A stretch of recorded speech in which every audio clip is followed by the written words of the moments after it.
If you jump, I'm coming down with you." Lieutenant Commander Derek Sullivan stood 3 feet from the edge of Blackwater Bridge, his NWU Type 3 uniform soaked with December snow. The female officer on the railing didn't turn around. Her service weapon hung loose in her hand. Her shoulders shook with something that wasn't cold. Thor, his German shepherd, let out a sound Derek had only heard once before in Syria, right before 4 men died. That sound meant someone was about to fall. Before we continue, drop your city in the comments below. If you believe heroes don't always wear capes, sometimes they wear dog tags, and hit subscribe. Stay until the end. This story will change how you see second chances. Derek Sullivan wasn't supposed to be on this road. The VA hospital had released him 2 hours ago with a fresh prescription and the same tired advice about breathing exercises. He'd taken the long route home because the highway made him feel like a target, and back roads in Montana didn't ask questions. Thor sat in the passenger seat of the truck watching the snow fall with the calm focus of a dog who had seen worse weather in worse places. His black and tan coat was thick with winter undercoat, his amber eyes half-lidded but alert. One ear stood straight. The other had a notch from shrapnel that matched a scar on Derek's left shoulder. They'd earned their scars together. The radio crackled. Derek almost ignored it. He'd been ignoring most things since coming home, but Thor's head snapped toward the sound, and that made Derek listen. "All units, we have a 10 to 56A at Blackwater Bridge. Officer requesting immediate backup. Repeat, 10 to 56A. Derek's hands tightened on the wheel. 10 to 56A. Attempted suicide. The dispatcher's voice continued strained with the kind of urgency that meant someone was running out of time. Officer on scene is Sierra 14. She's attempting to talk down an armed subject. No backup available for 20 minutes. State Patrol en route. 20 minutes. Derek knew what 20 minutes meant in a situation like this. 20 minutes was a body bag and paperwork. His foot pressed the accelerator before his brain finished the calculation. Thor leaned forward, ears pricked as if he understood exactly what Derek was doing. "I know," Derek said. "I know we're not supposed to." Thor huffed once. Not disagreement, not approval, just acknowledgement. Blackwater Bridge appeared through the snowfall like a wound in the landscape. Concrete and steel stretched across a gorge that dropped 200 feet into frozen nothing. The bridge had been abandoned mid-construction 3 years ago, when the county ran out of money. No guardrails, no lights, just raw edges and a reputation for swallowing secrets. Derek pulled his truck behind a county cruiser, with its lights still flashing. The driver's door hung open. Snow was already accumulating on the seat. He stepped out, and the cold hit him like a physical force. His NWU Type 3 uniform, green and brown digital camouflage, wasn't designed for Montana winters, but he'd worn worse in worse places. The fabric was already stiffening with frost. Thor jumped down beside him, paws crunching in the snow, body immediately orienting toward the bridge. Derek saw her then. A woman in police uniform stood on the concrete railing at the edge of the unfinished span. Her back was to him. Her arms were spread slightly like she was deciding whether to fly or fall. And 10 feet in front of her, another officer, the one who'd called it in, was speaking in a voice too low to carry. Derek moved. His boots found the rhythm of approach he'd learned in a dozen countries where sudden movements meant bullets. Slow, steady, non-threatening. Thor matched his pace, staying close to his left leg, the position they'd trained for thousands of hours. The officer on the ground heard him coming. She turned, and Derek saw her face, young, maybe late 20s, with the kind of exhaustion that came from being the only person who showed up when everyone else stayed home. Her name tag read, Chen. "Sir, you need to stay back." Her voice was professional, but her eyes were desperate. "This is an active. I'm Lieutenant Commander Derek Sullivan, Navy SEAL retired." He kept his voice low, his hands visible. "I have crisis intervention training. What's her name?" Officer Chen hesitated. Protocol said civilians stayed away. Experience said she'd take any help she could get. "Mitchell," she said finally. "Sarah Mitchell. She's one of ours. Sergeant." Derek's stomach dropped. A cop. The woman on the bridge was a cop. That changed everything. What happened? Chen's jaw tightened. Last week, she shot a kid, 16 years old. He had a gun turned out to be fake. Internal affairs has been all over her. Her husband left. Her family won't talk to her. Chen's voice cracked slightly. She showed up at the station this morning and left her badge on her desk. Nobody noticed until she was already gone. Thor let out a low whine, that same sound from the truck, the sound that meant danger. Derek looked at the dog, then at the woman on the bridge. Sarah Mitchell wasn't moving.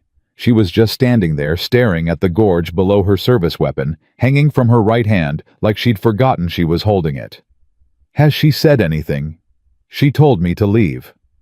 Chen wiped her face with the back of her glove. She said she didn't want anyone to see. Derek understood that sentence in a way Chen probably didn't. He started walking toward the bridge. Sir Commander, you can't. Stay here, Derek said.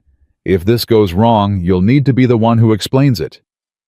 Chen opened her mouth to protest, but Thor was already moving, and Derek had learned a long time ago that arguing with a German shepherd was pointless. The bridge surface was treacherous. Snow had glazed the unfinished concrete into something between ice and broken glass. Derek's boots slid with every step. He adjusted his weight, kept his center low, moved like he was walking through a minefield. Because in a way, he was. Sarah Mitchell heard him coming. Her shoulders tensed. Her grip on the weapon tightened. I told Chen to stay back. Her voice was hoarse, scraped raw by cold and crying. She did, Derek said. I didn't listen. Sarah turned her head slightly. Not enough to see him clearly, but enough to acknowledge his presence. You military Navy, retired. Then you know what it's like. Her laugh was bitter broken. Following orders, doing what you're trained to do, and then finding out the training was wrong. Derek stopped walking. 15 feet separated them now. Close enough to see the frost on her eyelashes. Far enough that she might not feel cornered. Thor sat beside him, body rigid, eyes fixed on Sarah like she was the most important person in the world. I know exactly what that's like. Sarah's weapon hand trembled. Then you know why I'm here. I know why you think you're here. Derek kept his voice steady, the way he'd learned to keep it steady when men were bleeding out and needed to believe someone was in control. But I also know you haven't jumped yet. And that tells me something. Tells you what? That you're waiting for a reason to step back. Sarah was quiet for a long moment. The wind howled across the gorge carrying snow and something that felt like grief. There is no reason, she finally said. I killed a child, a 16-year-old kid with a plastic gun and a stupid Halloween costume. I put 3 rounds in his chest because I was scared and trained and wrong. What was his name? The question seemed to surprise her. She turned more fully, and Derek saw her face for the first time. Red-rimmed eyes, lips cracked from cold, cheekbones sharp with weight loss. She looked like she hadn't slept in a week. Marcus Webb, Jr. Her voice broke on the name. His mother screams it at me every night, in my dreams, in my head. Marcus Webb, Jr. and I killed him. Thor whined again. Derek felt the sound in his chest, that particular frequency of canine distress that meant something was deeply wrong. Thor wasn't whining because of the cold or the height. Thor was whining because he recognized something in Sarah Mitchell, the same thing he'd recognized in Derek 3 years ago on a different bridge. I killed 4 men in Syria, Derek said. Sarah's eyes widened slightly. Not enemies. My own team. I gave an order based on bad intel, and they followed it because they trusted me, and 30 seconds later, they were dead. Derek's voice didn't shake. He'd practiced saying these words until they became facts instead of knives. Sergeant First Class Michael Torres. Staff Sergeant David Kim. Petty Officer James Whitmore. Petty Officer Second Class Anthony Reeves. I know their names. I see their faces. I hear their voices asking why I'm still alive when they're not. Sarah's weapon hand lowered slightly, just an inch. But Derek noticed. "How do you live with it?" "I don't." Derek took one step closer, slowly, carefully. "I survive with it. Some days barely. Some days not at all. But I keep surviving because giving up would mean their deaths were the end of the story. And I refuse to let that be how it ends." "That's not a reason." "No, it's a choice." Another step. "Every morning I wake up and I choose to keep going. Not because I deserve to. Not because the guilt stops. But because somewhere out there someone might need the thing I learned from losing them. Someone might need me to show up on the worst day of their life and prove that surviving is possible." Thor stood and walked forward. Derek's heart stopped. The dog wasn't supposed to move without command. Thor was trained disciplined, the product of thousands of hours of military precision. He didn't act on impulse. But Thor was walking towards Sarah Mitchell like she was the only person on the bridge who mattered. "Your dog." "I know." Derek didn't try to stop him. Something in his gut told him not to. Thor reached Sarah and sat down at her feet directly in her path to the edge. His amber eyes looked up at her with an intensity that seemed almost human, and then he did something Derek had never seen him do with a stranger. Thor lifted his paw and placed it gently on Sarah's boot. Sarah stared down at the dog. Her grip on the weapon loosened. Her body swayed slightly, as if the simple act of contact had shifted her balance in ways she didn't expect. "What is he doing?" Derek's throat tightened. "That's how he says he trusts you. He doesn't know me. Thor knows things I don't." Derek took another step. Close enough now to reach her if she fell. Close enough to see the tears freezing on her cheeks. "He spent 4 years in combat with me. He's seen people at their worst. And he's never offered his paw to someone who wasn't worth saving." Sarah's hand trembled violently. The weapon slipped in her grip. Derek moved without thinking, not toward the gun, but toward Sarah. He caught her wrist the same moment Thor pressed harder against her legs, and the combined contact seemed to break something in her. She didn't fall. She didn't jump. She collapsed. Derek caught her weight, guided her down to the concrete, and held her as sobs tore through her body, with a force that shook them both. Thor pressed against her side, his fur soaking up her tears, his body warm against the killing cold. "I can't," Sarah gasped. "I can't keep seeing his face. I can't keep hearing his mother. I can't." "I know." Derek held her tighter. "I know." They stayed like that for a long moment. The wind howled. The snow fell. The bridge tried to pull them toward its edges. But 3 bodies stayed anchored to the concrete, and the gorge below stayed empty. Derek thought it was over. He was wrong. Thor's head snapped up. The dog's body went rigid, every muscle tensing with the sudden alertness that Derek had learned to respect in a dozen combat zones. Thor's ears flattened, his lips pulled back from his teeth. And then he growled. Not the warning growl he used for strangers. This was different, deeper. The kind of growl that meant Thor had identified a threat and was deciding how to kill it. Derek looked up. A figure stood at the far end of the bridge, silhouetted against the headlights of a vehicle that hadn't been there 5 minutes ago. Male. Tall. Holding something in his right hand that caught the light in a way Derek recognized immediately. A gun. Sarah went rigid in Derek's arms. No, no, no, no. You know him. That's... Her voice cracked. That's Marcus Webb, Sr., the boy's father. Derek's blood ran cold. The father of the child Sarah had killed was standing 50 feet away with a weapon, and Sarah was curled on the ground with her service pistol too far away to reach. Marcus Webb started walking toward them. His steps were steady, deliberate. The walk of a man who had made a decision and intended to see it through. Sarah Mitchell. His voice carried across the bridge like a gunshot. You thought you could escape? You thought you could take the easy way out? Derek shifted his body between Sarah and the approaching figure. Thor moved with him, positioning himself as a second barrier. "Sir, you need to stop." Derek's voice was calm, authoritative, the voice he'd used with armed insurgents who had nothing left to lose. "Whatever you're planning, it won't bring your son back." Marcus Webb laughed. The sound was hollow, terrible. "You think I want him back?" He kept walking, 40 feet now. "I want justice. I want her to feel what my boy felt. I want her to know she doesn't get to choose how she dies." Sarah tried to stand. Derek held her down. "Stay behind me. He's going to kill us both." "No." Derek's jaw tightened. "He's not." Thor's growl intensified. The dog was vibrating with barely contained aggression, every instinct screaming attack. Derek placed his hand on Thor's shoulder. "Not yet."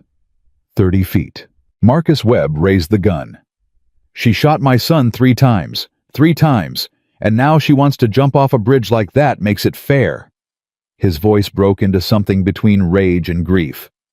"I drove 12 hours to find her. I watched her house. I followed her here. And I'll be damned if she gets to die without looking me in the eyes." Derek stood slowly, keeping his hands visible, keeping his body between the gun and Sarah.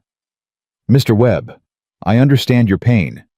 "You don't understand anything." "I do." Derek took a step forward, toward the gun, toward the man who wanted them dead. "I've killed people. I've watched people die because of my decisions.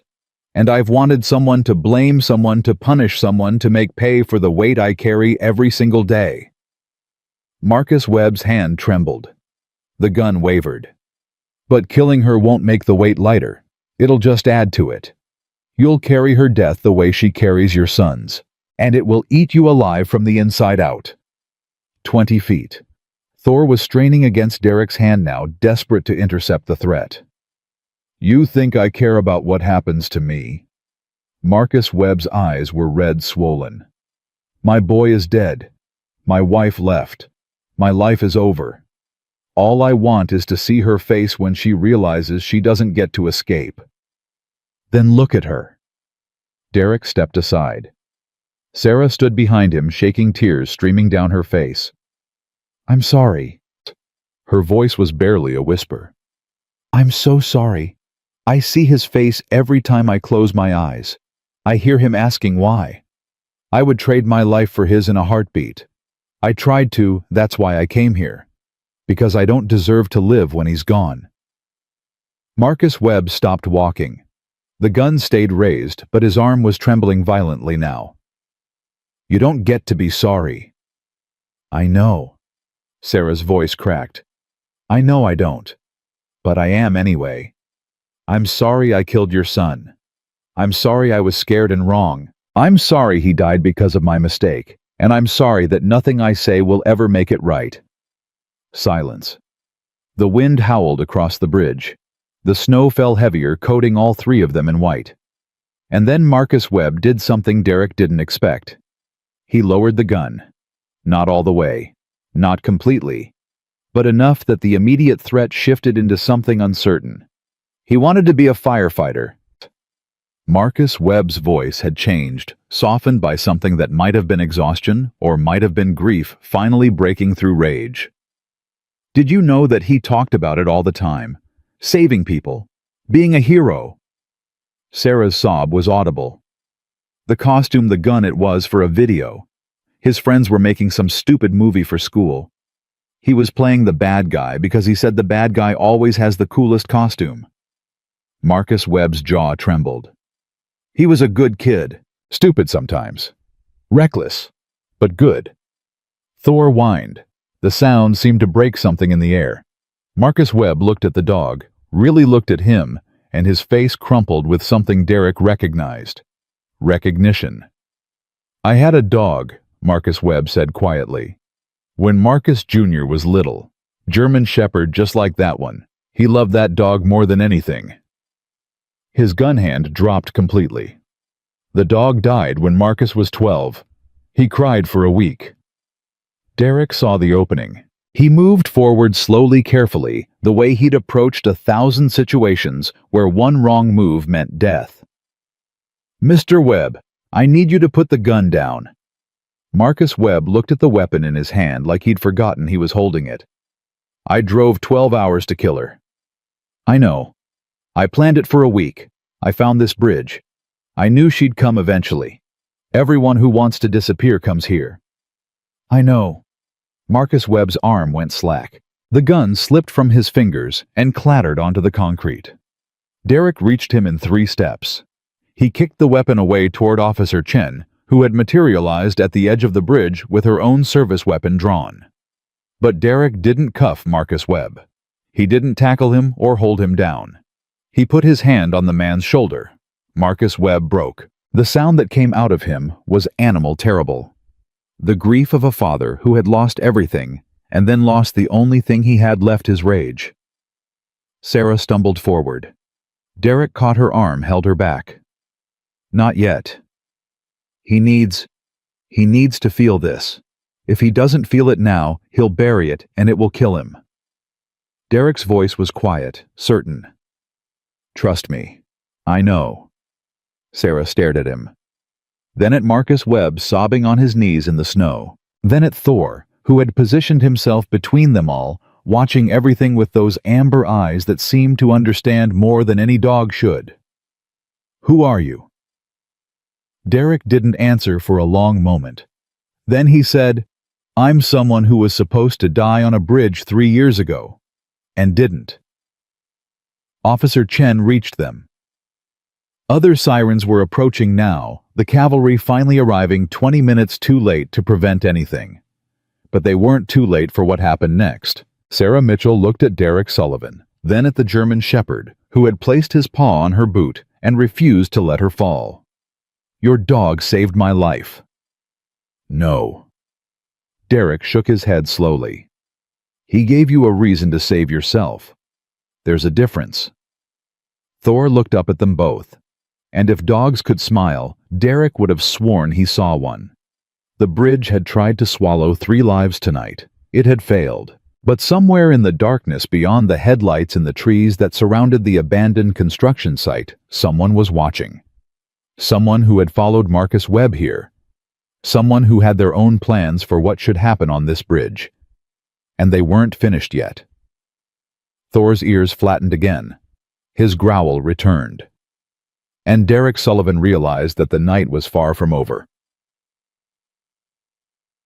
If you or someone you know is having a difficult time, free support is available. Find resources. Thor's growl cut through the falling snow like a blade. Derek's hand found the dog's collar fingers tightening against the thick fur. He'd learned to trust that sound more than he trusted his own instincts. Thor didn't growl at shadows. Thor didn't growl at wind. Thor growled at threats. Chen. Derek's voice was low-controlled. How many units responded to your call? Officer Chen was helping Marcus Webb to his feet, her cuffs still in her hand. She looked up, confused by the question. Just me. I told you backup was 20 minutes out. Then whose vehicle is that? Chen turned. Beyond the flashing lights of her cruiser, beyond Derek's truck, a third vehicle sat at the edge of the bridge approach. Dark. No lights. Engine running. Derek could see the exhaust rising in white clouds against the headlights. It hadn't been there when he arrived. That's not one of ours, Chen said slowly. Sarah grabbed Derek's arm. Her fingers dug into his bicep with desperate strength. The bridge! The night I found the crates.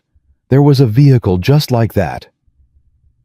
Derek's combat training kicked in before conscious thought could catch up. His body was already moving, already positioning, already calculating angles and cover. Everyone off the bridge, now. Commander, I can't just... Now, Chen. The authority in his voice cut through her hesitation. Chen grabbed Marcus Webb's arm and started pulling him toward the cruisers. Sarah hesitated, her eyes fixed on the dark vehicle. Sarah, move. She didn't move. That's them, she whispered. That's who pushed me. I know it. The vehicle's doors opened. 3 men stepped out. They moved with the coordinated precision of people who had done this before, spreading apart, covering angles, cutting off escape routes. The one in the middle was older, maybe late 40s, with a weathered face and eyes that caught the headlight glare like chips of ice. He was smiling. "Officer Mitchell." His voice carried easily across the distance. "We heard about your little crisis tonight. Came to make sure you were okay." Sarah's whole body went rigid. "That's Vincent Cole." Derek filed the name away. "Who is he?" "County Commissioner. He's the one who—" Sarah's voice broke. "He's the one who told me to check the bridge that night, off the record. Said he'd heard rumors about illegal dumping." Derek understood immediately. Cole had sent Sarah to find the crates. Cole had known she would investigate. And when she'd gotten too close, someone had pushed her off the bridge to make sure she never reported what she'd found. The suicide attempt had been a gift to them. A cop with a guilty conscience, standing on the edge of a bridge she'd almost died on once already. If she jumped tonight, no one would ask questions. But she hadn't jumped, and now they had witnesses. "You should have let her fall, Commander." Cole was still smiling, still walking closer. The two men flanking him had their hands in their jacket pockets, the universal posture of people hiding weapons. "Would have been cleaner for everyone." Thor's growl intensified. The dog was straining against Derek's grip now, every muscle coiled with the need to attack. "Whatever you're running through this bridge, it's over." Derek's voice was steady, but his mind was racing. 3 armed men. 1 injured cop. 1 traumatized father. 1 rookie officer who probably hadn't fired her weapon outside a range. Bad odds. Cole laughed. "You think this is about the bridge?" "The bridge is nothing. A waypoint. A convenient place to move product without cameras or questions." He stopped walking 10 feet away now. "But you're a complication. A Navy SEAL who shows up at exactly the wrong moment and decides to play hero." "I'm retired." "Doesn't matter. You saw things, the sergeant saw things, and Marcus here." Cole's eyes flicked to the grieving father. "Marcus was supposed to solve our problem for us. Pull the trigger, go to prison, and Officer Mitchell becomes a tragic footnote." Marcus Webb's head snapped up. "You knew I was coming." "We suggested you come." Cole's smile widened. Amazing what a few anonymous tips can do. Her location, her schedule, her mental state. "We gave you everything you needed." Derek felt the pieces click into place, like a weapon being assembled. They'd manipulated Marcus Webb, used his grief as a weapon, pointed him at Sarah like a bullet, and waited for him to fire. And when he didn't, they'd come to finish the job themselves. "Chen, get to your radio. Call everyone, State Patrol, FBI, everyone." Chen was already backing toward her cruiser, one hand on her weapon, eyes wide, with the realization that this had become something far bigger than a suicide intervention. Cole's men moved. The one on the left, younger, faster, intercepted Chen before she'd taken 3 steps. He grabbed her arm, twisted, and Chen cried out as her weapon clattered to the snow-covered concrete. Cole wagged a finger like he was scolding a child. "No calls, no heroes. Just a simple accident on an abandoned bridge." Derek released Thor's collar. The German Shepherd exploded forward like a missile. 80 pounds of muscle and fury hit the man holding Chen before he could react. Thor's jaws found the man's forearm, and the scream that followed echoed across the gorge like something from a nightmare. The second man reached for his weapon. Derek was already moving. He covered the distance in 3 strides, driving his shoulder into the man's midsection before the gun cleared the jacket. They went down hard, sliding across the icy concrete. Derek felt his uniform tear, felt the cold bite into his skin, but his hands found the man's wrist and twisted until something cracked. The gun skittered away into the darkness. Cole stood alone now, his smile finally gone. "You're making a mistake." Derek rose from the groaning man beneath him, blood on his knuckles, ice in his eyes. "I've made a lot of mistakes. This isn't one of them."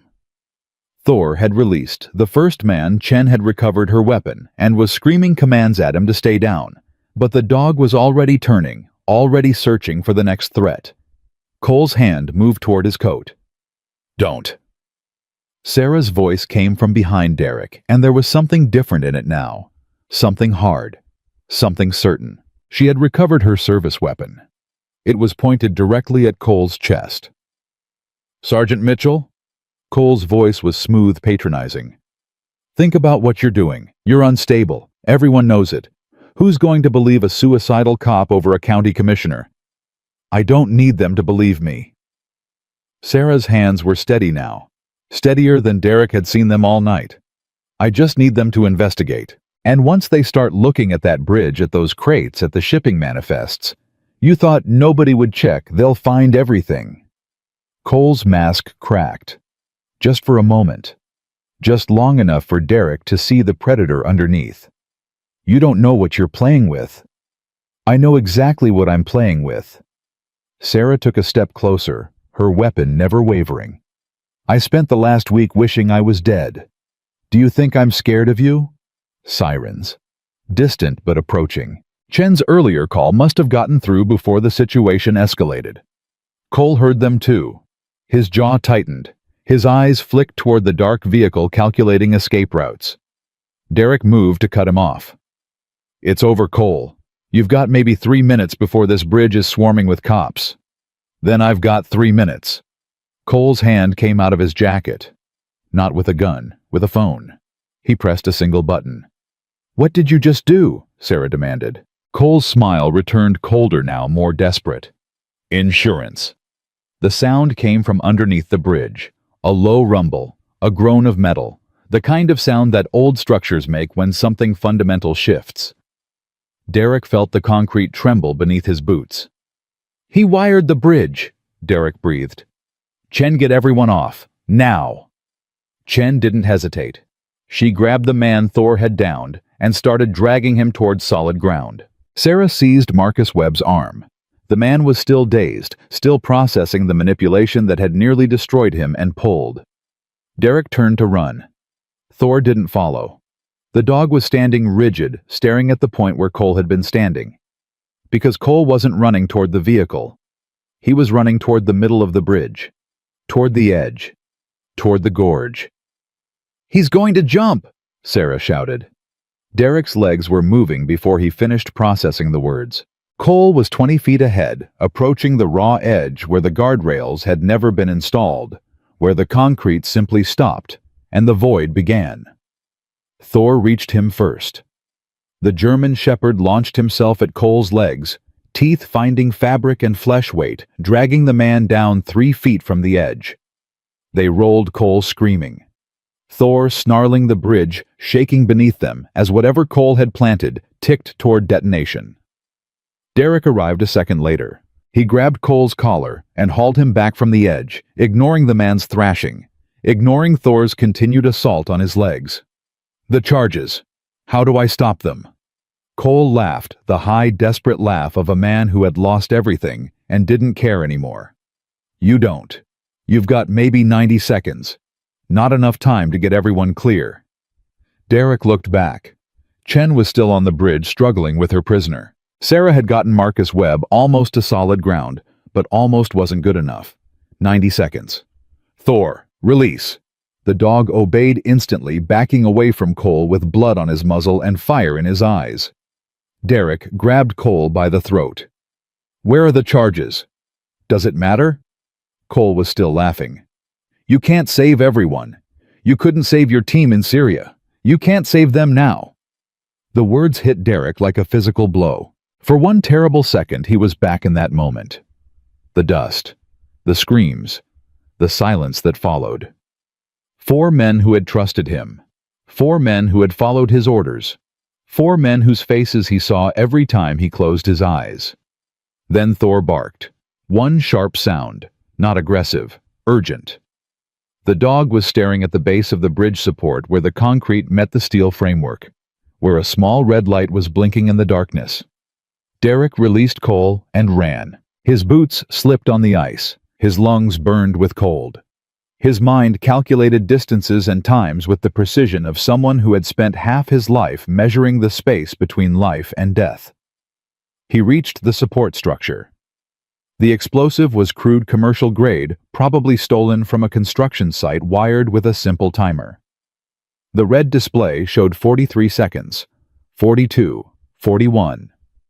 Derek's hands moved automatically. He'd disarmed IEDs in Afghanistan. He'd cut wires in Iraq. He'd stared at countdown timers in places whose names were classified and whose memories were worse. This was simpler, more desperate. 30 seconds. His fingers found the primary wire red standard configuration. But there was a secondary connection, a fail-safe that would trigger if he cut the wrong one first. 22 seconds. Thor appeared beside him, breathing hard, watching with those amber eyes that seemed to understand exactly what was happening. "If this goes wrong," Derek said quietly, "run. Get Sarah. Get Chen. Don't look back." Thor didn't move. 15 seconds. Derek found the fail-safe wire. Blue, hidden beneath the housing. He traced it back to its connection point, found the junction where it met the primary circuit. 10 seconds. He pulled his multi-tool from his pocket, standard military issue, never left home without it, and opened the blade. 7 seconds. The wire was thin, one clean cut. That was all he needed. 5 seconds. His hand was steady. His breath was calm. His heart beat once, twice, 3 times. 4 seconds. He cut the wire. The red light went dark. Derek released a breath he hadn't realized he was holding. "Clear," he said. "We're clear." Thor's body relaxed. The dog sat down heavily, tongue-lolling, looking almost annoyed that the excitement was over. Derek allowed himself one moment of relief. Then he heard the second rumble. Deeper, farther away. Coming from the far end of the bridge, where Cole's vehicle still sat with its engine running. "There's a second charge." He was running again before the words finished leaving his mouth. Chen and her prisoner were off the bridge now. Sarah and Marcus Webb were standing on solid ground, watching with horror as Derek sprinted toward the far end of the structure. "Derek!" Sarah screamed his name. "Don't!" He didn't stop. The second charge was in the vehicle. He could see it now, the way the trunk sat slightly open, the wires trailing from underneath the same red blink he'd seen before. 20 seconds, maybe less. He wasn't going to make it. Thor passed him. The German Shepherd was running full speed, 3 legs pumping, one ear flattened by the wind, moving faster than Derek had ever seen him move. "Thor, no!" The dog didn't stop. Thor reached the vehicle, didn't hesitate, didn't slow down. He launched himself through the partially open rear window, disappearing into the back seat. For 3 heartbeats, nothing happened. Then Thor emerged, something clamped in his jaws. Something with wires trailing behind it. Something with a red light blinking faster and faster. The dog ran. Not toward Derek. Not toward the bridge. Toward the edge of the gorge. Derek understood what Thor was doing in the same instant that he realized he couldn't stop it. "Thor, no!" The German Shepherd reached the edge of the concrete and jumped. Not down. Out.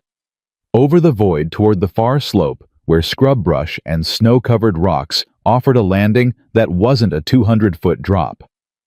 The explosive left Thor's mouth at the apex of the jump. It sailed into the darkness, tumbling end over end, falling toward the gorge below. Thor's body twisted in midair. His front paws stretched for the far slope. His back legs, his remaining back leg, kicked against nothing. The explosion came. Not from the bridge. From somewhere far below, deep in the gorge where the charge detonated against rock and ice instead of concrete and steel. The sound was enormous. The flash lit the falling snow like lightning. Derek reached the edge just as Thor hit the far slope. The dog landed badly.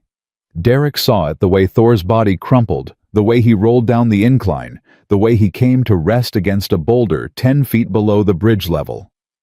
Thor. Derek didn't think. He swung himself over the edge, found handholds in the rocky slope, and half climbed, half slid down to where his dog lay motionless in the snow. "Thor, hey buddy." The German Shepherd's eyes were closed. His breathing was shallow. Blood matted the fur on his right shoulder, and his back leg, his only back leg, was bent at an angle that made Derek's stomach turn. "Stay with me." Derek's hands moved over Thor's body, checking for wounds, checking for breath, checking for life. "You stupid, brave, impossible dog, stay with me." Thor's eyes opened. Amber, pain-filled but present. The dog's tail moved, just once. A tiny wag that was more reflex than intention. "I've got you." Derek's voice cracked. "I've got you." Voices above. Flashlights. Sarah's face appearing over the edge, pale and terrified. "Derek, is he—" "He's alive." Derek cradled Thor's head in his lap, snow soaking through his uniform, cold forgotten. "He's alive, but I need help. I need a vet, an ambulance, something." "State Patrol just arrived. They've got medical." "Tell them we need an airlift. Tell them—" Derek's voice broke completely. "Tell them my dog just saved all our lives." Thor whined softly and pushed his nose against Derek's palm. The same gesture he'd made with Sarah on the bridge. The same gesture that meant trust. Derek held him tighter and refused to let go. Above them, the bridge stood intact. The charges had failed.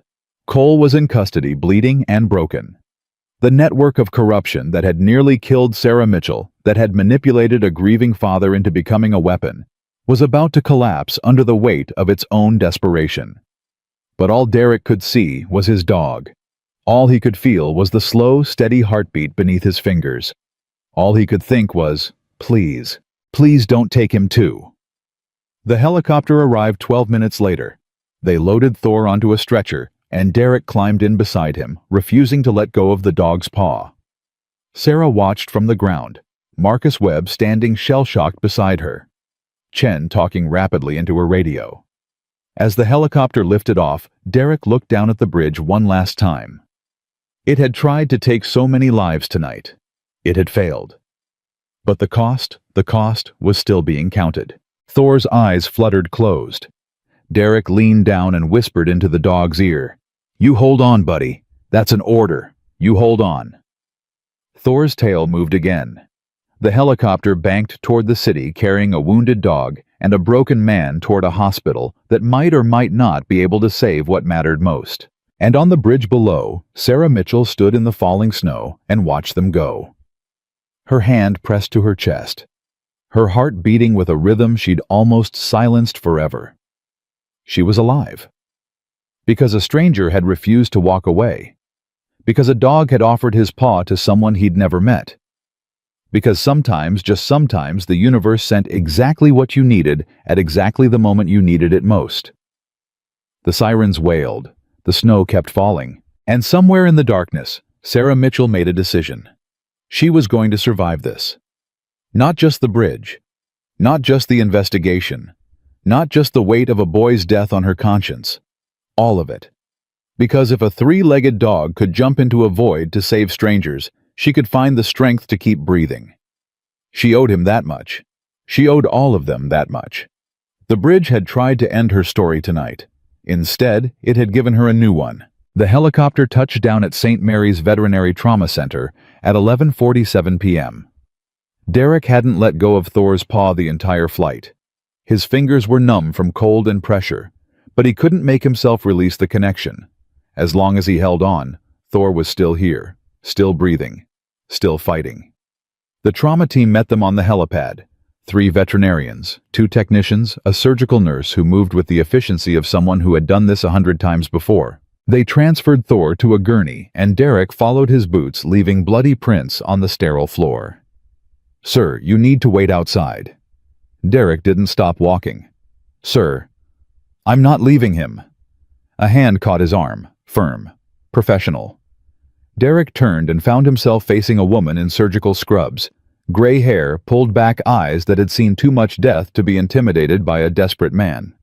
"Commander Sullivan." She knew his name. Someone must have radioed ahead.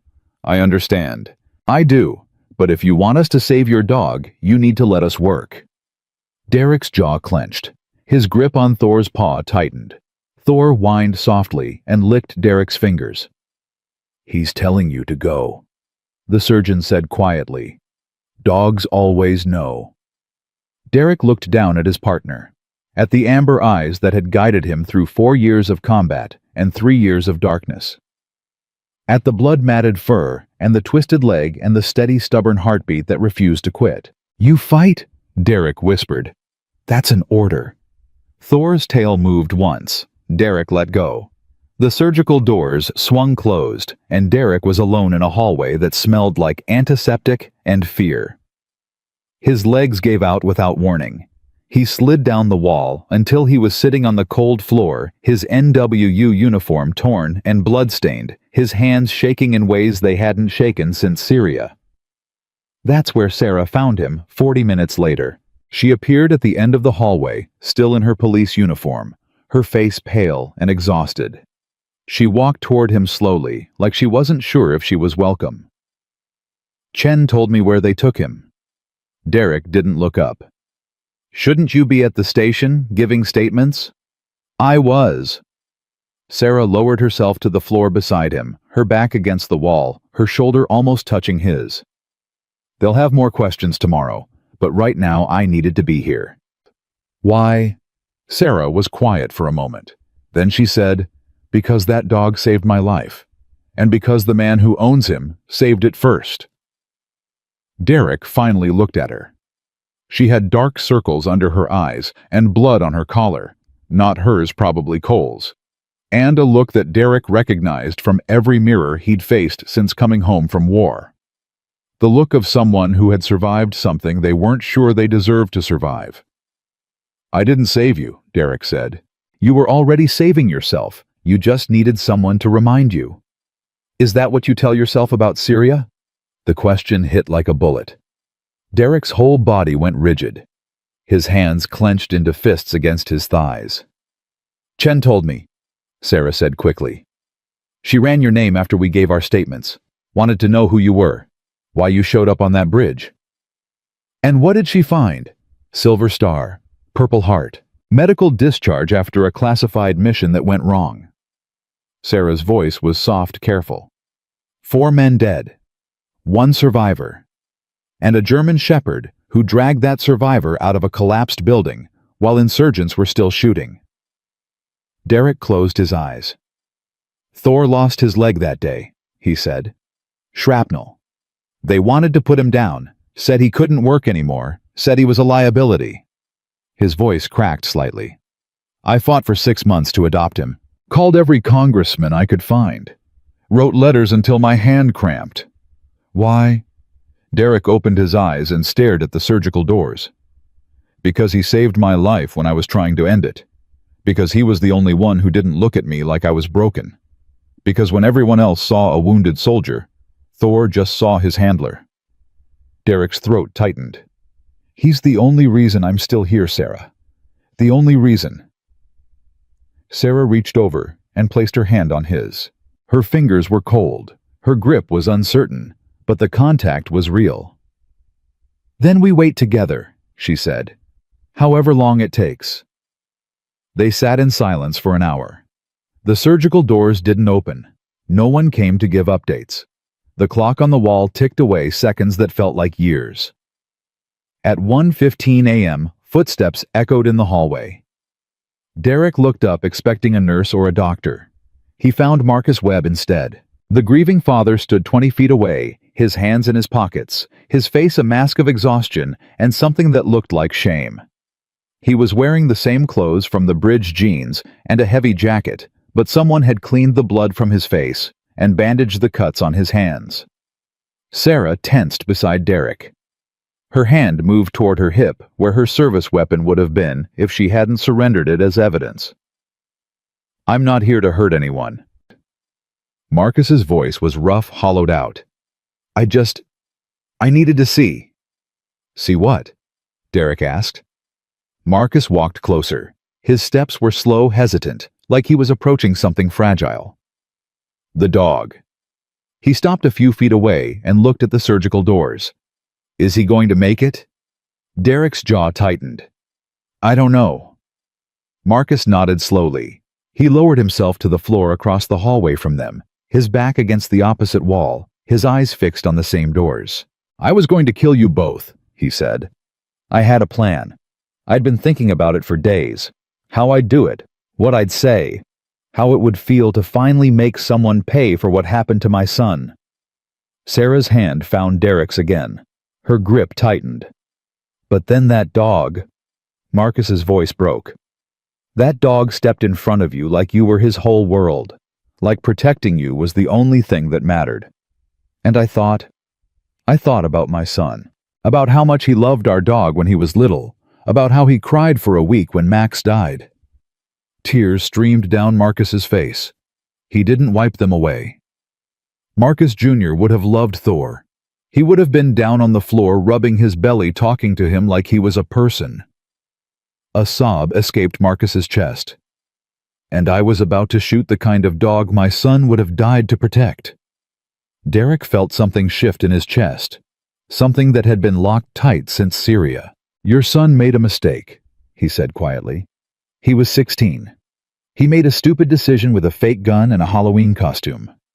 That doesn't mean he deserved to die." Marcus looked up shocked. "But Sarah made a mistake too," Derek continued. "She had half a second to decide if a weapon was real.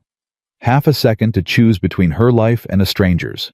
She chose wrong, and she has to live with that forever." He paused. "Just like I have to live with the 4 men who died because I trusted bad intel." "How do you do it?" Marcus whispered. "How do you keep living when you know you destroyed someone's world?" Derek was quiet for a long moment. Then he said, "You don't do it alone." The surgical doors opened. All 3 of them scrambled to their feet. The gray-haired surgeon stepped out her scrubs, spotted with blood, her face unreadable. Derek's heart stopped. "Commander Sullivan, just tell me." The surgeon paused. Then the corner of her mouth twitched upward. "Your dog is a stubborn son of a bitch."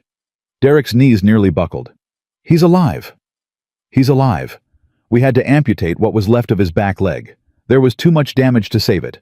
But his vitals are strong, and he was trying to bite one of my technicians before we got him sedated." The surgeon shook her head. "I've been doing this for 30 years, Commander. I've never seen a dog fight that hard to survive." Derek's eyes burned. He blinked rapidly, but the tears came anyway. "Can I see him?" "In about an hour, when the sedation wears off. He'll want to see a familiar face when he wakes up." The surgeon's expression softened. "Whatever that dog went through tonight, whatever he did to end up on my table, he did it for you. Animals don't sacrifice themselves for strangers. They do it for family." She turned and disappeared back through the surgical doors. Derek stood frozen in the hallway, tears streaming down his face, his whole body shaking with relief he didn't know how to contain. Sarah touched his arm. "He made it." Derek nodded. He couldn't speak. "Derek." Sarah's voice was gentle. "He made it." The dam broke. Derek Sullivan, Navy SEAL, combat veteran, survivor of horrors he could never fully describe, collapsed into Sarah Mitchell's arms and sobbed. She held him. She didn't say anything. She didn't try to fix it or explain it or make it smaller. She just held him while he cried, her hand steady on his back, her own tears falling silently into his hair. Marcus Webb watched from across the hallway, and somewhere in the wreckage of his grief, something new began to grow. The hour passed slowly. Sarah had gone to find coffee. Marcus had stepped outside to call his sister, the only family member still speaking to him. Derek sat alone in the hallway, his back against the wall, his eyes fixed on the surgical doors. At 2:30 a.m., a nurse appeared. "Commander Sullivan, he's awake, and he's asking for you." Derek frowned. "Asking?" The nurse smiled. "He won't stop barking. We figured that meant he wanted his dad." Derek followed her through the surgical suite and into a recovery room that smelled like medicine and warmth. Thor lay on a padded table, his body wrapped in bandages, an IV line running into his front leg. But his eyes were open. And when he saw Derek, his tail started wagging. "Hey, buddy." Derek's voice cracked as he crossed the room. "Hey, I'm here." Thor whined and stretched his neck toward Derek's hand.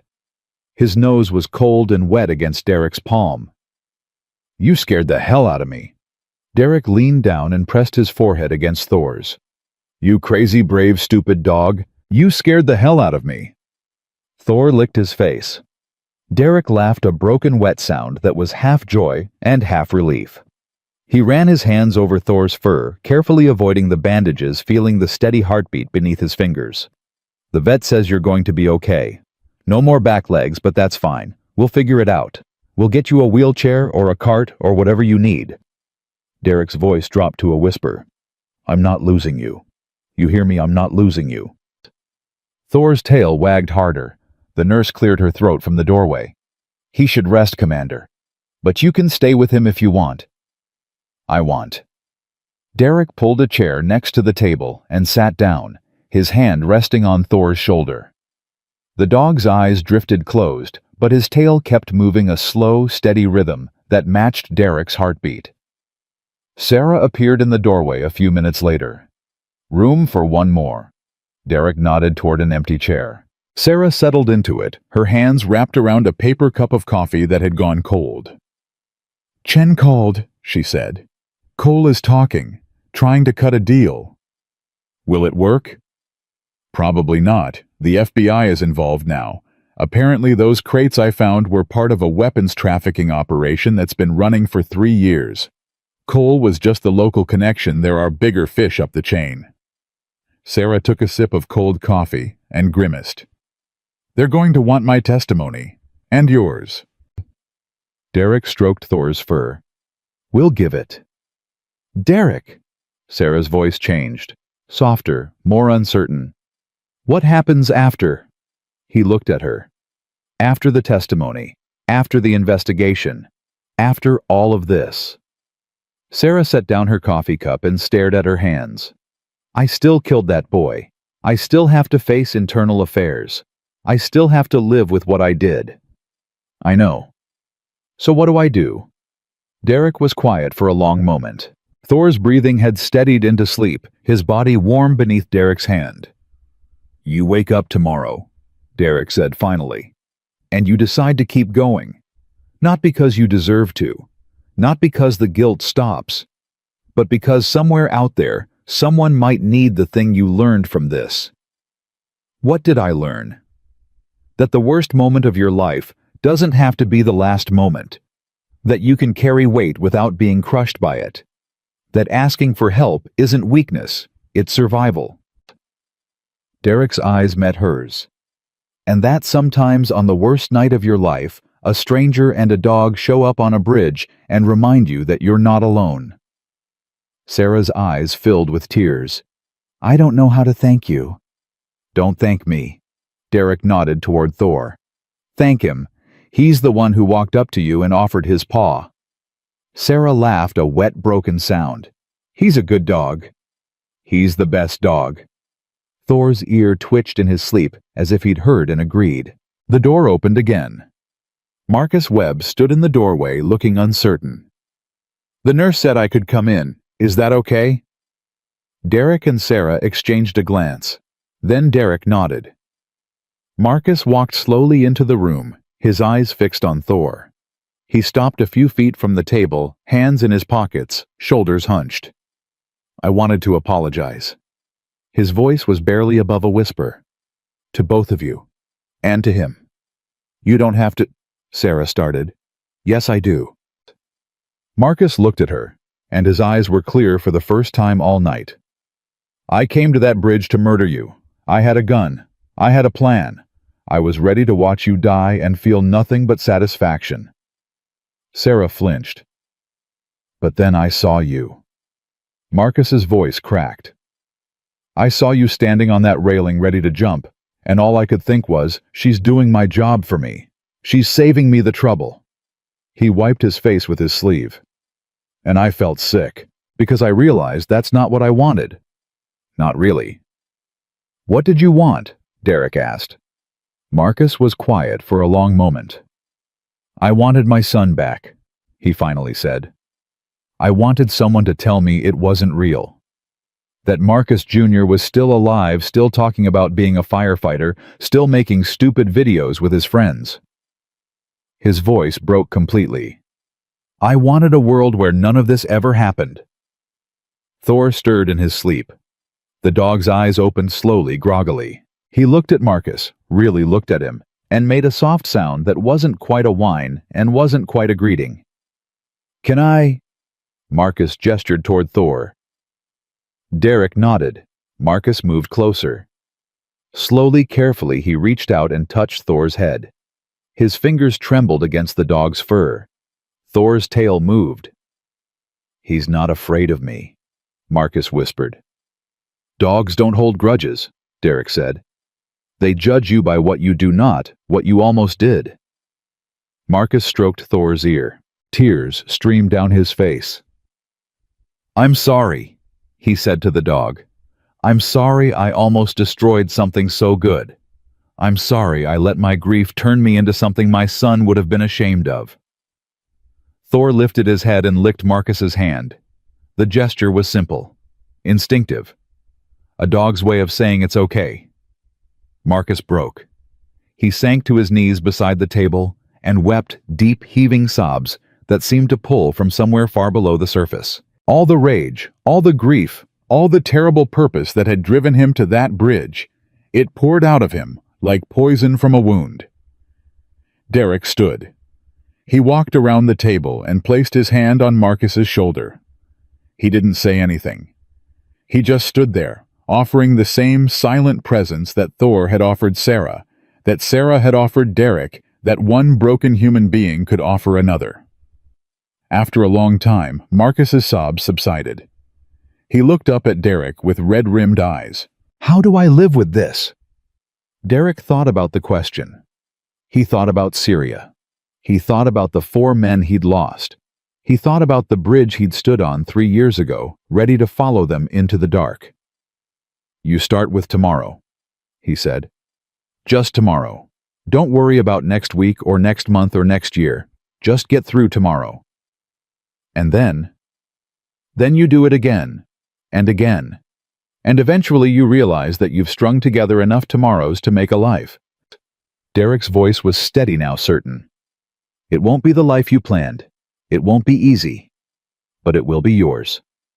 Marcus nodded slowly. He stood, wiped his face, and looked at Sarah. "I'm sorry," he said, "for what I almost did. For what I put you through." Sarah's jaw tightened. Derek could see the war in her eyes, the part of her that wanted to scream, the part that wanted to forgive, the part that didn't know which feeling was right. "I killed your son," she said. "You don't owe me an apology." "Maybe not." Marcus's voice was quiet. "But I'm giving you one anyway. Because holding on to hate was killing me. And I don't want to die like that." The room was silent. Thor's tail moved again, slow, steady, like a heartbeat. Sarah looked at the dog, at Derek, at Marcus, and she said something that surprised all of them, including herself. "I go to his grave, every day. I bring flowers. I talk to him." Marcus went still. "I tell him I'm sorry," Sarah continued, her voice breaking. "I tell him about the day, about the weather, about stupid things I saw on my patrol. I tell him that I wish I could trade places with him, that I wish the gun had been real so at least my decision would have made sense." Tears streamed down her face. "I know it doesn't help. I know it doesn't bring him back. But it's the only thing I can do. The only way I can honor him." Marcus stared at her. "You've been visiting my son's grave." Sarah nodded. "Every day. Every single day." Something shifted in Marcus's face. The last traces of anger dissolved into something softer, something more human. "That's where he is," Marcus whispered. "That's where my boy is, and you've been keeping him company." "I couldn't save him," Sarah said. "But I can remember him. I can make sure he's not alone." Marcus crossed the room. For a terrible moment, Derek thought he might hurt her. Instead, Marcus Webb wrapped his arms around Sarah Mitchell and held her. 2 broken people clinging to each other in a veterinary recovery room at 3 in the morning, united by the worst night of their lives. Sarah sobbed into his shoulder. Marcus cried into her hair. And Thor watched them with amber eyes that seemed to understand exactly what was happening. Derek stood back and let them have their moment. Because some wounds couldn't be healed by surgery or medicine or time. Some wounds could only be healed by forgiveness.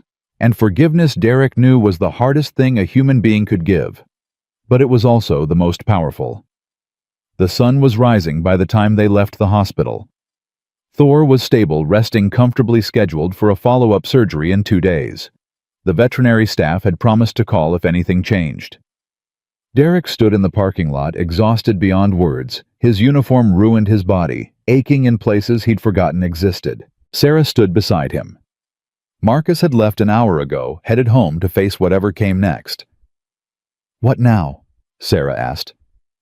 Derek looked at the horizon. The first light of dawn was painting the sky in shades of pink and gold. "Now we testify," he said. "We tell the truth. We let the system do its job." "And after that?" Derek turned to face her. "After that, I'm going to need help taking care of a two-legged dog who thinks he can still run marathons." He paused. "You know anyone who might be interested?" Sarah's lips curved into the first real smile he'd seen from her. "I might know someone." They stood in the parking lot, watching the sunrise, two survivors of a night that had tried to destroy them.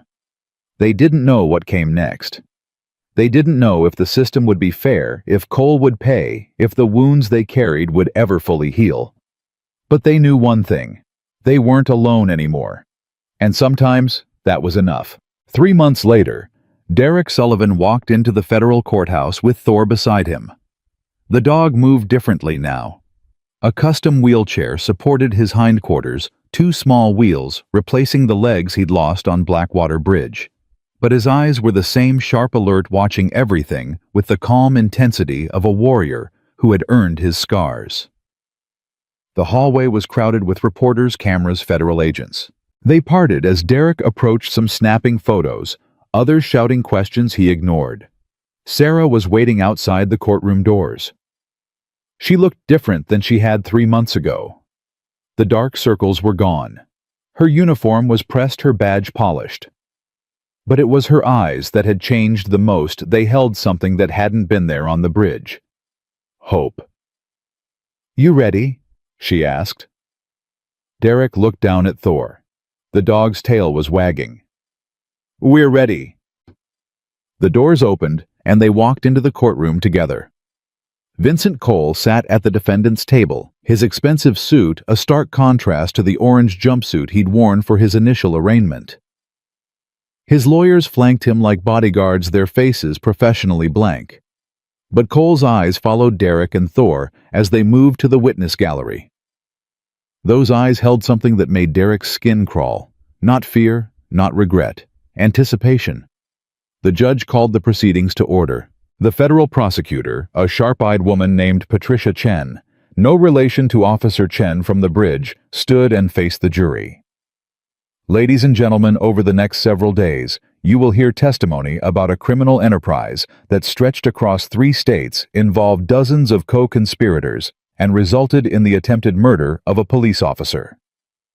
Her voice was steady, controlled. "You will hear from that officer. You will hear from the Navy SEAL who saved her life. And you will hear the truth about Vincent Cole, a man who used his position of public trust to facilitate the trafficking of illegal weapons into our communities." Cole's lead attorney rose immediately. "Objection. The prosecution is editorializing." "Overruled. Ms. Chen, please continue." "Thank you, Your Honor." Patricia Chen turned back to the jury. "The defense will try to paint my witnesses as unreliable.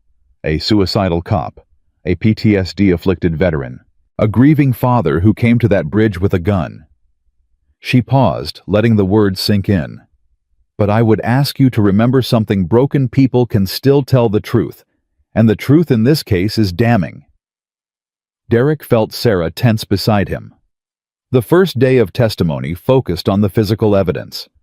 FBI forensics experts explained the weapons found in Cole's warehouses. Financial analysts traced the money through shell companies and offshore accounts. Technical specialists demonstrated how Cole had used county resources to facilitate shipments. It was thorough, methodical, boring. But Derek noticed something that troubled him. Cole wasn't worried. The defendant sat calmly through hours of damning testimony, occasionally whispering to his attorneys, sometimes even smiling. He looked like a man who knew something the prosecution didn't. That night, Derek shared his concern with Sarah over dinner at a small restaurant near his apartment. "Something's wrong," he said. "Cole's too calm." Sarah pushed her food around her plate. "His lawyers are good. Maybe he thinks they can get him off on technicalities." "No." Derek shook his head. "I've seen men who think they're going to beat the system. They're nervous, cocky, aggressive. Cole isn't any of those things. He's patient." "Patient for what?" Derek didn't have an answer. Thor, lying in his wheelchair beside the table, lifted his head and whined softly. "What is it, boy?" The dog's ears pricked forward, focusing on something near the restaurant's entrance. Derek followed his gaze. A man in a dark coat stood just inside the door, scanning the room. His eyes found Derek, held for a moment, then slid away. The man turned and left. "Did you see that?" Derek asked. Sarah nodded, her hand already moving toward her service weapon. "I saw it. We're being watched. Probably Cole's people, making sure we don't bolt before testimony. Or making sure we don't make it to testimony at all." They left through the kitchen entrance and took a circuitous route back to Derek's apartment. Thor's wheelchair hummed softly on the pavement, the dog's head constantly moving, scanning for threats. The attack came 2 blocks from home. A van pulled up beside them, doors sliding open. 3 men jumped out, moving fast, professional. Derek reacted on instinct. He shoved Sarah behind a parked car and turned to face the attackers. Thor was already barking, his wheelchair spinning, as he tried to position himself between Derek and the threat. The first man reached for Derek. Derek caught his wrist twisted and drove his elbow into the man's throat. The attacker went down choking. The second man pulled a knife. "Thor, hold!" The dog lunged forward, jaws closing on the man's ankle. The attacker screamed and fell, the knife clattering away. The third man hesitated. That hesitation cost him. Sarah came around the car with her weapon drawn. "FBI, get on the ground now." The man's eyes went wide. He turned to run. Derek tackled him from behind. They went down hard, rolling across the pavement.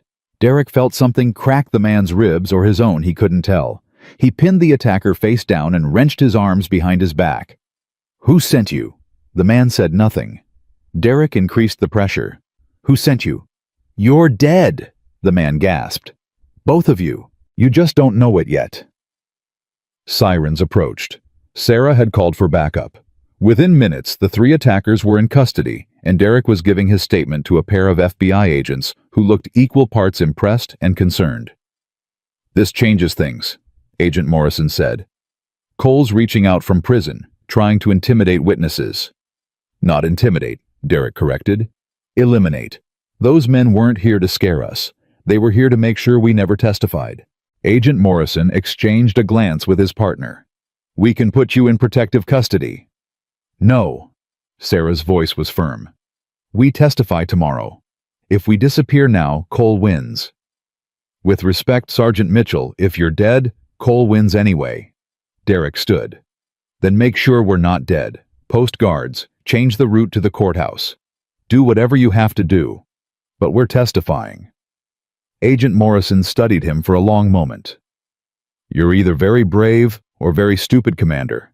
Derek looked down at Thor. The dog was panting from exertion, but his tail was wagging. "Probably both," Derek said. The next morning, Derek took the stand. The courtroom was packed. Every seat filled, reporters lining the walls, cameras capturing every moment for the evening news. Cole sat at the defendant's table, watching with those patient, predatory eyes. Patricia Chen approached the witness stand. "Commander Sullivan, please describe your military service." Derek kept his voice steady. "I served 12 years as a Navy SEAL, multiple deployments to Afghanistan, Iraq, and classified locations. I was medically discharged 3 years ago following an operation in Syria." "And the dog beside you?" Derek looked at Thor, who sat in his wheelchair near the witness stand, exactly where the judge had permitted. "This is Thor, Military working dog retired. We served together for 4 years. He saved my life in Syria, and he saved lives again on Blackwater Bridge. Patricia Chen guided Derek through the events of that night. The radio call, the drive to the bridge, finding Sarah on the railing, the confrontation with Marcus Webb, Cole's arrival, the explosives. Derek answered each question precisely, his voice never wavering. Then Cole's attorney stood for cross-examination. Franklin Hayes was a legend in defense circles, silver-haired, silver-tongued, and absolutely ruthless. He approached the witness stand with the confidence of a man who had destroyed hundreds of witnesses before. "Commander Sullivan, you mentioned you were medically discharged from the Navy." "Yes." "The reason for that discharge was PTSD, correct?" Derek felt the trap closing. "Among other injuries, yes." "So you suffer from a mental health condition that can cause hallucinations, paranoid delusions, and distorted perception of reality. That's an oversimplification of. Please answer yes or no, Commander." Derek's jaw tightened. "Yes." Hayes smiled slightly. "And on the night in question, you were returning from a VA hospital where you had received treatment for this condition?" "Yes." "So your mental state that evening was, by your own medical history, potentially compromised?" Patricia Chen shot to her feet. "Objection.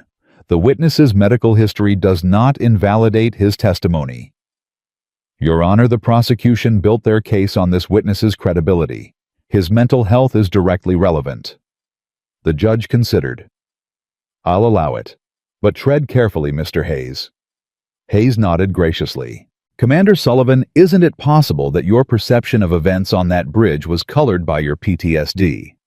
That you saw threats where none existed? That you attacked Mr. Cole's associates without provocation?" Derek leaned forward. "Mr. Hayes, I've spent 12 years learning to tell the difference between real threats and perceived ones. The men who came out of that vehicle were armed. They stated their intention to kill Officer Mitchell, and your client pressed a button that triggered explosives wired to the bridge." Derek's voice dropped hard as steel. "Those aren't delusions. Those are facts, and every piece of physical evidence in this courtroom confirms them." Hayes's smile faltered. No further questions.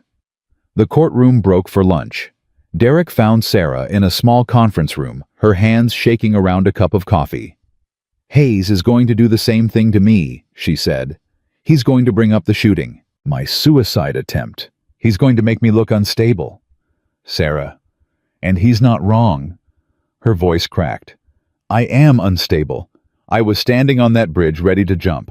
I killed a 16-year-old boy because I couldn't tell a fake gun from a real one. Why should anyone believe anything I say?" Derek sat down across from her. "Because the truth doesn't care about the person telling it. You can be broken and still be honest. You can be hurting and still tell the truth." He reached across the table and took her hand. "Hayes wants you to doubt yourself. He wants you to crumble on the stand, so the jury has a reason to dismiss everything you say. Don't give him that." Sarah looked up at him. "How do you do it? How do you stay so calm?"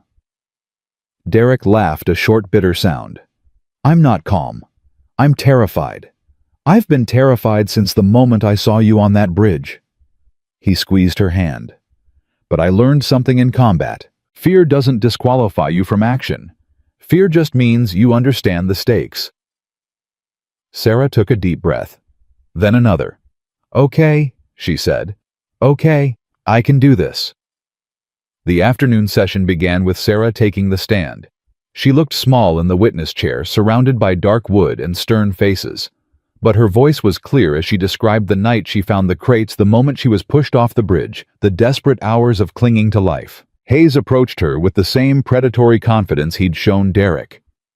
"Sergeant Mitchell, on the night you discovered the alleged weapons cache, you were already under investigation by Internal Affairs, correct?" "Yes." "For the shooting death of Marcus Webb, Jr." Sarah's voice didn't waver. "Yes." "And the night before you went to that bridge, you had been drinking heavily." "I had been drinking. I don't know if heavily is the right. Your blood alcohol level when you arrived at the station that morning was .08. The legal limit for intoxication. Sarah's face flushed. I wasn't drunk. I was grieving. Grieving. Hayes let the word hang in the air. And when you drove to that bridge alone in the middle of the night without telling anyone where you were going, were you grieving then?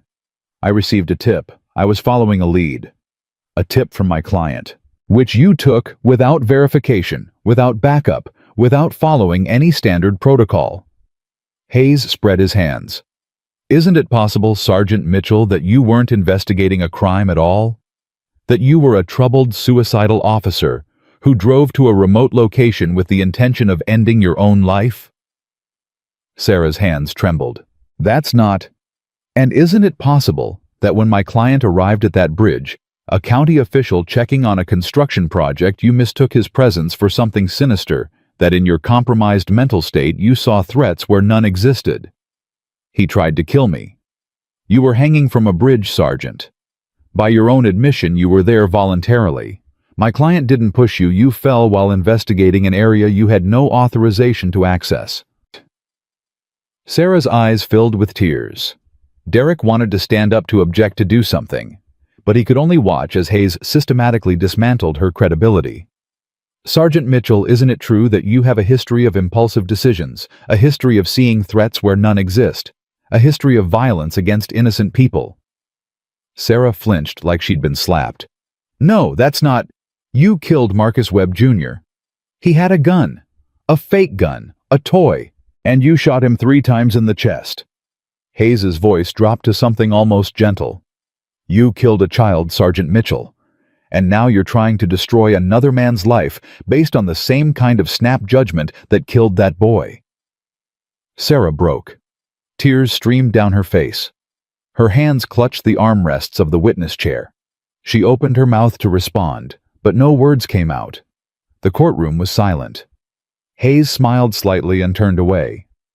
No further questions. Patricia Chen stood. Your Honor, I'd like to call a rebuttal witness. The judge frowned. This is irregular, Counselor. The defense has attacked my witness's credibility with allegations of bias and mental instability. I have a witness who can speak directly to her character on the night in question. Who? The courtroom doors opened. Marcus Webb walked in. The father of the boy Sarah had killed walked slowly up the center aisle past the reporters, past Cole's attorneys, past Sarah herself. He stopped in front of the judge's bench. Your Honor, my name is Marcus Webb, and I'm here to testify on behalf of Sergeant Sarah Mitchell. The courtroom exploded. Reporters shouted questions. Hayes jumped to his feet with objections. Even the judge looked stunned. Order, order in the court. The gavel came down repeatedly. Mr. Hayes, sit down. Mr. Webb, you understand that you have no obligation to testify that this woman killed your son. Marcus's voice was steady. I understand, Your Honor. I understand better than anyone. The judge studied him for a long moment. Then she nodded. Take the witness stand. Marcus Webb sat where Sarah had been sitting moments before. Patricia Chen approached him slowly, carefully. Mr. Webb, can you describe your relationship with Sergeant Mitchell? She killed my son. Marcus's voice was flat, factual. 3 months ago I drove to Blackwater Bridge to kill her in return. The courtroom went dead silent. I had a gun. I had a plan. I was going to watch her die and feel nothing but satisfaction. Marcus's eyes found Sarah in the gallery. But I didn't do it. Because when I got there I saw something that changed everything. What did you see? I saw a woman who wanted to die more than I wanted to kill her. I saw someone standing on a bridge ready to jump because the weight of what she'd done was crushing her. Marcus's voice cracked. And I saw a stranger and a dog risk their lives to save her. Hayes stood. Objection. This is highly irregular. Sit down, Mr. Hayes. The judge's voice was ice. Marcus continued.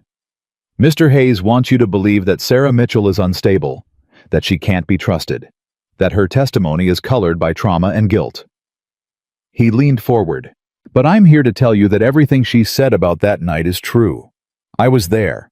I saw Vincent Cole's men. I saw the explosives. I watched that dog jump into a gorge to save all of our lives. Marcus looked directly at the jury. Sarah Mitchell killed my son. I will carry that grief for the rest of my life. But she is not a liar. She is not a fabricator. She is a broken woman trying to do the right thing. His voice dropped. And if I can see that, if I can stand here and say that, then you can believe her. The courtroom was silent for a long moment. Hayes didn't cross-examine. There was nothing left to say. The jury deliberated for 6 hours. Derek sat in the hallway with Sarah and Thor waiting. None of them spoke. There was nothing left to say. When the jury filed back in, Derek reached over and took Sarah's hand. The foreman stood. On the charge of attempted murder in the first degree, we find the defendant guilty. On the charge of weapons trafficking, we find the defendant guilty. On the charge of corruption of public office, we find the defendant guilty. On the charge of conspiracy to commit murder. Derek stopped listening. His eyes found Cole at the defendant's table. For the first time since the trial began, Cole's mask had cracked. His face was pale, his hands trembling. He looked like a man who had just realized that patience wasn't enough, that the truth had won. Sarah's grip on Derek's hand tightened until her knuckles went white. "Guilty," she whispered. "He's guilty." Thor's tail wagged. The judge scheduled sentencing for the following month. Cole was remanded to custody, no bail. As the guards led him away, he passed within feet of Derek's seat. Cole stopped. "This isn't over," he said quietly. "You think you've won something. You haven't." Derek met his eyes without flinching. "I didn't come here to win. I came here to tell the truth." Cole smiled that same patient, predatory smile. "The truth doesn't matter, Commander. Only power matters. And there are people far more powerful than me who are very unhappy with what happened here today." The guards pulled him away. Derek watched him go. And in his gut, he knew that Cole was right. This wasn't over. The real fight was just beginning. 6 months after the verdict, Derek Sullivan stood in front of a room full of strangers and told them the worst story of his life. The VA conference room was quiet. 23 veterans sat in folding chairs, some in wheelchairs, some with missing limbs, all with the same hollow look Derek recognized from his own mirror. "My name is Derek Sullivan," he said. "I was a Navy SEAL for 12 years. I got 4 men killed in Syria, and I spent 2 years trying to figure out how to die without making it look like suicide." No one flinched. These were people who understood. Thor sat beside Derek in his wheelchair, watching the room with calm attention. The dog had become a fixture at these sessions, a 4-legged therapist who seemed to know exactly when someone needed a nudge or a paw on their knee. "I'm here today because a dog saved my life, not once, twice." Derek's hand found Thor's head fingers scratching behind the torn ear. "The first time was in Syria, when he dragged me out of a collapsed building while I was bleeding out. The second time was 6 months ago, when he reminded me that surviving isn't selfish, it's necessary." A young Marine in the front row raised his hand. His name tag said Peterson, and his left sleeve was pinned up where his arm used to be. "How do you know the difference," Peterson asked, "between surviving because you have to and surviving because you want to?" Derek considered the question. "You don't. Not at first. At first you survive because someone needs you to. A dog, a friend, a stranger on a bridge." He paused. "But eventually, if you're lucky, you start surviving because you realize you're not done yet, that there's still something left to do." "What's left for you?" Derek smiled slightly. "This, right here, telling my story so someone else knows they're not alone." The session ended an hour later. Derek stayed behind answering questions, shaking hands, accepting the quiet gratitude of people who had finally found someone who understood. Sarah found him in the parking lot. She was out of uniform today, jeans, a sweater, her hair loose around her shoulders. She looked younger without the badge, softer somehow, though Derek knew the steel was still there underneath. "Good session?" she asked. "They're all good sessions. Some are just harder than others." Thor's tail started wagging the moment he saw Sarah. She knelt down and rubbed his ears, letting him lick her face. "I have news," she said. Internal Affairs finished their review. Derek's stomach tightened. And Sarah stood a strange expression on her face. Cleared. All charges dropped. They ruled the shooting justified based on the information I had at the time. Derek exhaled. Sarah, that's... It doesn't matter. He stopped. It doesn't bring Marcus Jr. back, Sarah said quietly. It doesn't erase what I did.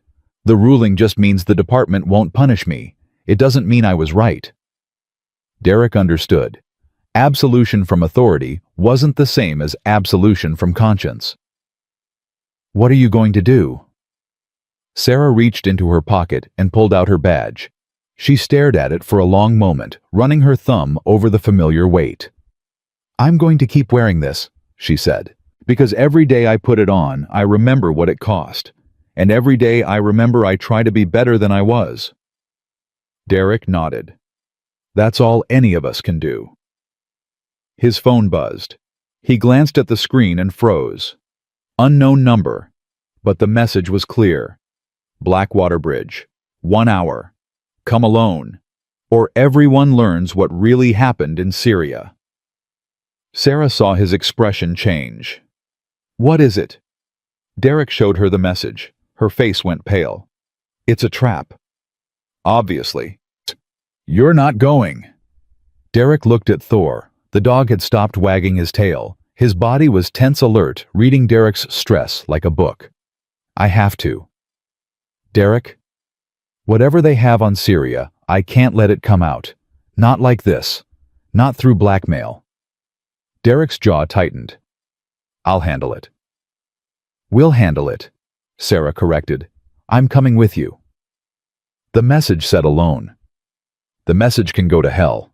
You think I'm going to let you walk into an ambush without backup? Sarah's eyes were fierce. We survived that bridge together once. We'll survive it again. Derek wanted to argue.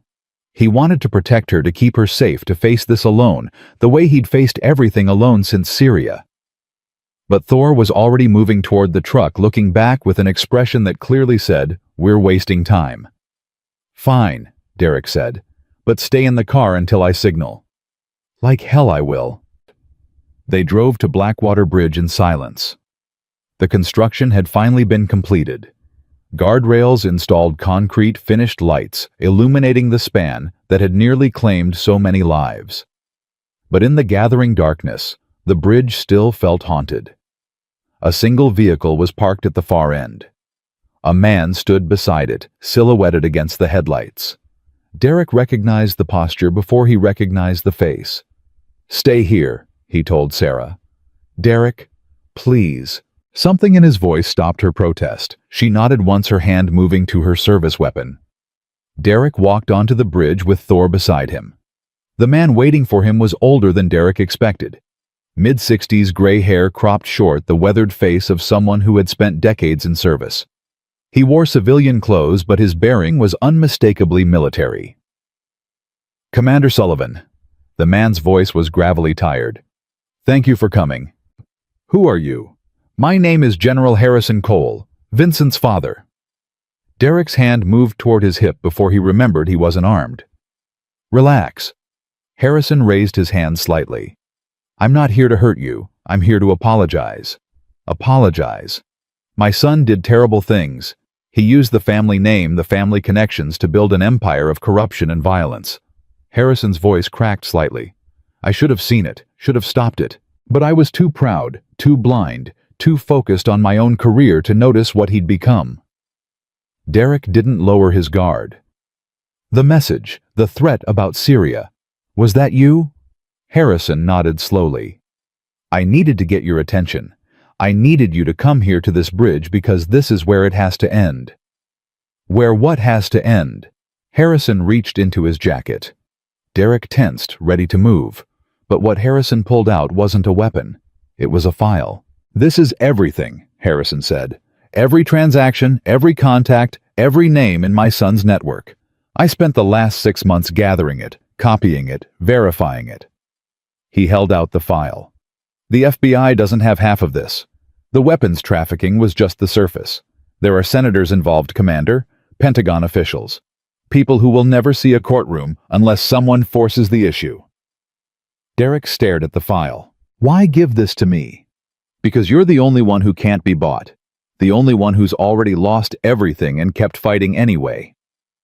Harrison's eyes were wet. I watched the trial. I saw what you did for that officer. I saw what your dog did for all of you. And I realized something. What? My son had power. He had money. He had connections that reached into every level of government. Harrison's voice dropped to a whisper. But he never had what you have. He never had people who would die for him. He never had loyalty that wasn't purchased. Thor moved forward slightly, putting himself between Derek and Harrison. But the dog's posture wasn't aggressive. It was curious, almost gentle. Harrison looked down at Thor with something like wonder.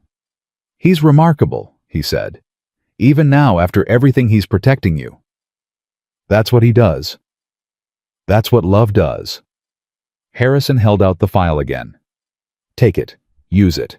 Burn the whole network to the ground. Derek reached for the file. And then everything went wrong. The shot came from somewhere in the darkness, a sharp crack that echoed off the water below. Harrison jerked a red bloom spreading across his chest and collapsed onto the concrete. Derek dropped to his knees beside him. Harrison, stay with me. They knew. Harrison gasped. They knew I was coming. Should have expected. Thor was barking, spinning in his wheelchair trying to locate the threat. Sarah was sprinting across the bridge, her weapon drawn, shouting into her phone. Where's the shooter? Derek demanded. Harrison's hand found Derek's wrist. His grip was weak but desperate. The file, he whispered. Promise me. Promise me you'll finish it. I promise. Harrison smiled a faint, sad expression. My son was wrong about you, he said. You're not a broken man, Commander. You're a phoenix. His grip went slack. General Harrison Cole died on Blackwater Bridge, the same bridge his son had tried to destroy. Derek grabbed the file and ran. More shots rang out. Concrete exploded near his feet. Sarah was returning fire, laying down cover, but she couldn't see the shooter any better than Derek could. Thor's barking changed higher, more urgent. Derek followed the dog's gaze. A figure on the bridge support structure. 50 feet up, rifle braced against the steel framework. Even in the darkness, Derek could see the scope tracking toward Sarah. No time to think. Derek grabbed a loose chunk of concrete from the construction debris and hurled it at the support structure. The throw was wild, desperate, but it was enough to break the shooter's concentration. The rifle swung toward Derek instead. Thor launched himself out of his wheelchair. The dog hit Derek's chest with 80 pounds of desperate force, knocking him sideways just as the shot cracked through the air. They went down together, rolling across the concrete, Thor's body covering Derek's. Thor! No! Derek scrambled to his feet. Thor lay on the bridge, panting, his eyes bright with adrenaline, but his body unharmed. The shot had missed. Sirens in the distance. Sarah's backup was coming. The shooter knew it too. Derek watched the figure scramble down from the support structure and disappear into the darkness on the far side of the gorge. Sarah reached Derek's side weapon, still raised, eyes scanning for threats. Are you hit? No. Thor knocked me down. Sarah looked at the dog, who had managed to right himself and was sitting proudly in the middle of the bridge tongue, lolling.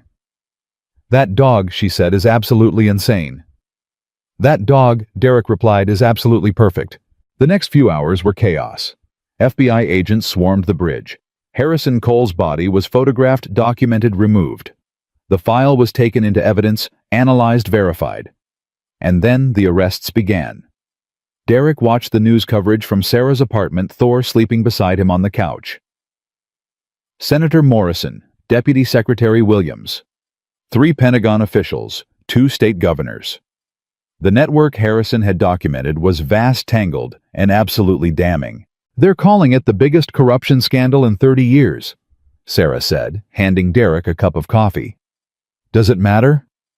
What do you mean? Derek stared at the screen where another politician was being led away in handcuffs. Harrison Cole died to give us that file. Vincent Cole is spending the rest of his life in prison. All those people are going to jail." He shook his head slowly. "But tomorrow someone else will start the same thing. Someone else will build the same network, take the same bribes, destroy the same lives." Sarah sat down beside him. "Maybe. Probably." She reached over and took his hand. "But not today. Today we stopped them. Today we won." "For how long?" "For as long as it takes us to fight again." Sarah squeezed his hand. "That's the job, Derek. Not winning forever, just winning today." Thor lifted his head and placed his paw on Derek's knee. The same gesture he'd made on the bridge 6 months ago when Sarah was standing on the edge of oblivion. The same gesture that said, "I trust you. I'm here. We're not done yet." Derek scratched behind Thor's torn ear. "When did you get so wise?" he asked Sarah. "I learned from a dog." 3 months later, Blackwater Bridge was renamed. A ceremony was held on a warm September morning. State officials, federal agents, local police. Marcus Webb standing in the front row. Officer Chen, now Sergeant Chen, in full dress uniform. A bronze plaque was unveiled at the center of the span. Hope Bridge. In memory of all those who fought their way back. Derek stood at the edge of the crowd, uncomfortable with the attention. But Sarah had insisted he come, and Thor had wagged his tail, and somehow Derek had found himself putting on his old Navy dress uniform for the first time in years. The governor gave a speech about courage and sacrifice. The FBI director praised the investigation that had brought down a criminal empire. Everyone said the right things in the right order. But when the crowd dispersed, it was Marcus Webb who approached Derek. "I wasn't sure you'd come," Marcus said. "I wasn't either." They stood in silence, looking out over the gorge that had nearly claimed so many lives. "I visit his grave every week now," Marcus said. "Marcus Jr. I bring flowers. I talk to him about what's happening in the world, about the trial, about—" He paused. "About you." Derek frowned. "Me?" "You saved my life on this bridge, Commander. Not the way you saved Sarah. But you stopped me from becoming something my son would have been ashamed of." Marcus's voice cracked. "I tell him that. I tell him that his death wasn't meaningless, that it led to something good." "Does it help?" Marcus considered the question. "Some days. Other days I just miss him so much I can barely breathe." He turned to face Derek. "But I keep showing up. I keep talking to him. I keep trying to be the father he deserved, even though he's not here to see it." Derek thought about Syria, about Torres and Kim and Whitmore and Reeves, about the conversations he'd never gotten to have, the apologies he'd never been able to make. "I think he sees it," Derek said. "I think they all see it." Marcus's eyes filled with tears, but he was smiling. "Thank you, Commander." "Call me Derek." They shook hands.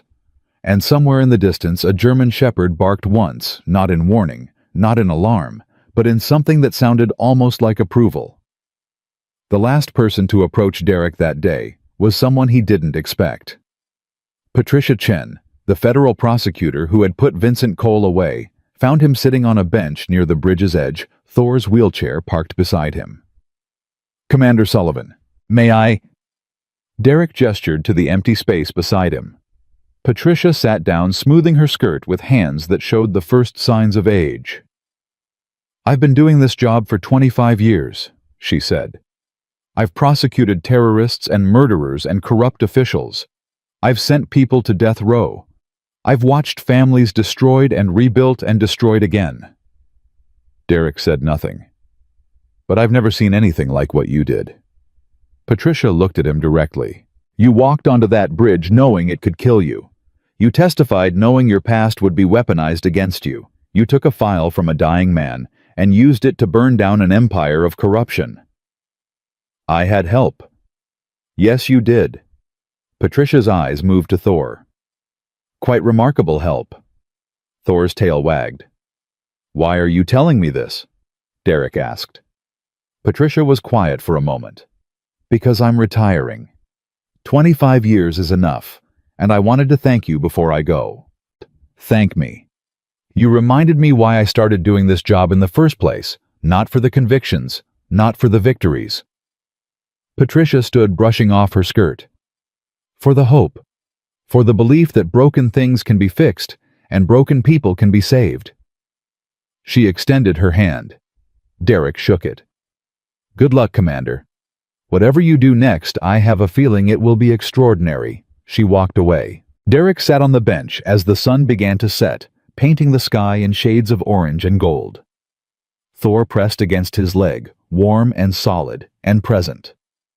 What do you think, boy? Derek asked. What do we do next? Thor looked up at him with those amber eyes that had seen war and peace and everything in between. His tail wagged. Sarah appeared at the edge of Derek's vision. She was out of uniform again, her hair loose, her face soft in the fading light. You're still here. Couldn't leave. Too many memories. Sarah sat down beside him, closer than she used to, comfortable in a way she hadn't been 6 months ago. Good memories or bad? Both. Derek looked at her. Mostly good, though, at the end. That's all we can ask for, isn't it? Sarah leaned her head against his shoulder. Mostly good at the end. They sat together as the sun went down, two broken people who had found something worth surviving for. Not happiness exactly, not peace, but hope. And sometimes hope was enough. The next morning, Derek woke before dawn. Thor was already awake, watching him with those patient, knowing eyes. Ready for another day? Derek asked. Thor's tail wagged. Derek got up, showered, dressed. He made coffee and poured kibble into Thor's bowl. He checked his phone for messages and found one from Sarah. Breakfast. I know a place. He smiled. Outside, the world was waking up. Cars starting, birds singing, people moving through their ordinary lives without knowing how close they'd come to losing so much. Derek walked onto his porch and breathed in the morning air. For 3 years, he had started every day by wondering if he should end it. For 3 years, the weight of Syria had pressed down on him until he could barely stand. But today, the weight felt different. Not lighter exactly. Still there. Still heavy, but bearable. Survivable. Even sometimes worth carrying. Thor rolled up beside him, tail wagging, ready for whatever came next. Derek knelt down and placed his forehead against his dog's. Thank you, he whispered. For everything.